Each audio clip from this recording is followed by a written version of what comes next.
ఈరోజు హదీసు వెలుగు పుస్తక పఠనం నుండి ఆచరణ శూన్యమైన సందేశ ప్రచారానికి సంబంధించిన హదీసులు తెలుసుకుందాం. మహాప్రవక్త సల్లల్లాహు అలైహి వసల్లం ఇలా తెలిపారు, నేను మేరాజ్ రాత్రి కొందరు మనుషుల పెదాలను అగ్ని కత్తెరలతో కత్తిరిస్తుండగా చూశాను. అప్పుడు జిబ్రీల్ని, వీరెవరు అని అడిగాను. దానికి జిబ్రీల్, వీరు మీ అనుచర సంఘంలోని ధర్మబోధకులు. వీరు ప్రజలకు మంచిని ఉపదేశించి తమ సంగతి మరచిపోయేవారు. అగ్ని కత్తెరలతో కత్తిరించడం అంటే నోటిని దాటి ఆంతర్యంలో ప్రవేశించలేని ప్రబోధాలు చేసేవారి పెదాలు ఆ శిక్షకే అర్హమైనవన్నమాట. హజరత్ హర్మాలా రజియల్లా అన్హు ఇలా ఉల్లేఖించారు, నేను ఒకసారి మహాప్రవక్త సల్లల్లాహు అలైహి వసల్లంను, మీరు ఏ ఏ విషయాలను ఆచరించాలని నాకు ఉపదేశిస్తారు అని అడిగాను. దానికి ఆయన బోధించారు, మంచిని ఆచరించు, చెడుకు దూరంగా ఉండు. నీవు నలుగురిలో నుండి లేచిపోయినప్పుడు వారు నిన్ను ఏ గుణగణాలతో ప్రస్తావించాలని నీవు అభిలషిస్తావో వాటిని నీలో పెంపొందించుకో. నీవు లేనప్పుడు నలుగురు నీ గురించి ఏ విధంగా మాట్లాడటం నీకు ఇష్టం కాదో ఆ విధానాలకు దూరంగా మెలుగు. మనిషి సహజంగా తాను ఏ విధంగా ఉన్నా తన ప్రతిష్ట మట్టుకు సవ్యంగా ఉండాలని కోరుకుంటాడు. కానీ అది సాధ్యపడదని ఈ హదీసులో మహాప్రవక్త సల్లల్లాహు అలైహి వసల్లం ప్రబోధించారు. తన్ను ప్రజలు మంచి మాటలతో స్మరించాలని మనిషి అభిలషిస్తే మంచి పనులే చెయ్యాలి. అలాగే ఇతరులు తనకు చెడు విషయాల్ని అంటకట్టరాదని భావిస్తే అలాంటి పనులకు దూరంగా ఉండాలి. ఒక వ్యక్తి అబ్దుల్లా బిన్ అబ్బాస్ వద్దకు వచ్చి ధర్మ ప్రచార కార్యంలో పాల్గొని జనులకు మంచిని బోధించి వారిని చెడు నుండి దూరంగా ఉంచే సేవ చేయదలిచినట్లు చెప్పుకున్నాడు. దానికి ఆయన, నీవు ఆ స్థాయికి ఎదిగావా అని అడిగారు. నా అభిప్రాయం అదే అని పలికాడు అతను.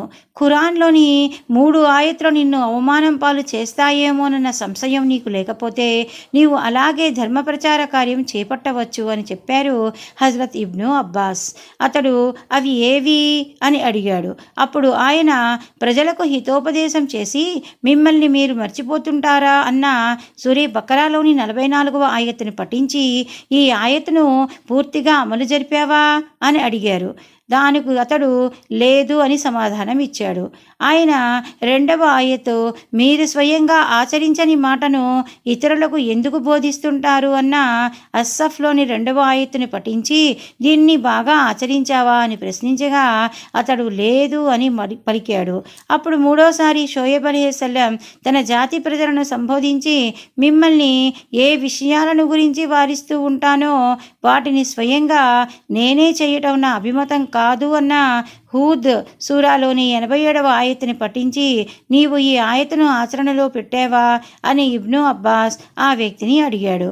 అతడు లేదు అన్నాడు. అయితే వెళ్ళు, ప్రచార కార్యాన్ని నీతోనే ప్రారంభించు. ఆ వచ్చిన వ్యక్తి తన్ను తాను విస్మరించి ఇతరులకు ప్రచారం చేసే ఆరాటం, కుతూహలం కలవాడవటం చేత హజరత్ అబ్దుల్లా బిన్ అబ్బాస్ పరిస్థితిని అర్థం చేసుకొని సరైన సలహా ఇచ్చారు.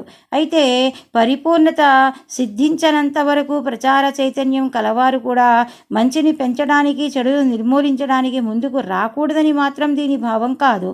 పరిపూర్ణత వైపునకు పురోగమిస్తూ ఆ గమ్యం పట్ల ఏమరపాటు లేకుండా అప్రమత్తులై సచేతనంగా మెలిగేవారు కార్యరంగంలో దిగవలసిందే. అలాంటి పరిస్థితిలో కార్యరంగంలో దిగకపోవటమే తప్పు. అయితే పరిపూర్ణతను చేరే సంకల్పం, కృషి ఉండటం అనేది అనివార్యం. హజరత్ హసన్ రజియల్లా అన్హు ఇలా బోధించారు, ధర్మజ్ఞానం 2 విధాలు. మొదటిది హృదయ సీమలో స్థానం ఏర్పరచుకుంటుంది. ఇదే ప్రళయంలో ప్రయోజనకరమైన జ్ఞానం.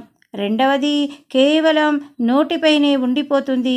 ఇది మహోన్నత ప్రభువైన అల్లాహ్ సన్నిధిలో ఆదాం సుతునికి అంటే మనిషికి ప్రతికూలంగా నిదర్శనమై నిలుస్తుంది. హృదయంలో నాటుకుంటుందంటే మనిషి దాన్ని జీర్ణించుకొని తదనుగుణంగా ఆ జ్ఞానాన్ని ఆచరణ రూపంలో పదిలపరుచుకుంటాడని అర్థం.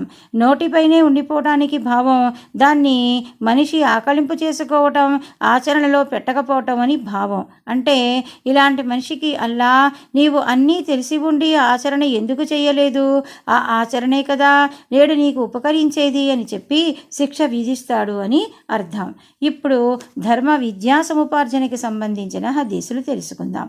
మహాప్రవక్త సల్లల్లాహు అలైహి వసల్లం ఇలా బోధించారని హజరత్ ముఆవియా ఉల్లేఖించారు. అల్లా ఎవరికి మేలు చెయ్యగోరుతాడో అతనికి ధార్మిక జ్ఞానాన్ని, అవగాహన శక్తిని అనుగ్రహిస్తాడు.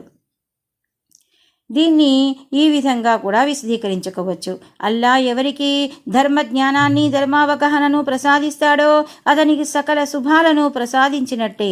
ధర్మజ్ఞానం, ధర్మావగాహన సర్వ శుభాలకు పుట్టిల్లు. వీటిని పొందిన వ్యక్తి ఈహపరాల భాగ్యాలను పొందినట్లే కదా. అతను తన జీవితాన్ని చక్కదిద్దుకోగలడు, తోటి మానవుల జీవితాలను సంస్కరించగలడు, ప్రపంచంలో సుఖ శాంతుల్ని, పరలోకంలో సఫలతను పొందగలడు. దాన్నే అల్లా మేలు చేకూర్చటం అని పేర్కొనటం జరిగింది.